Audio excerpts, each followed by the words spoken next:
this is Mr. Tim. Thanks for joining today. We have a new book for you today. It's called What Are Little Boys Made Of? What are little boys made of? Snips and snails and puppy dog tails. That's what little boys are made of.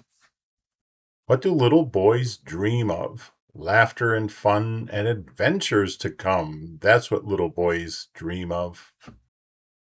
What do little boys think of?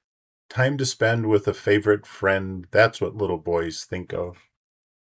What are little boys made of? A thoughtful mind and a heart that's kind. That's what little boys are made of.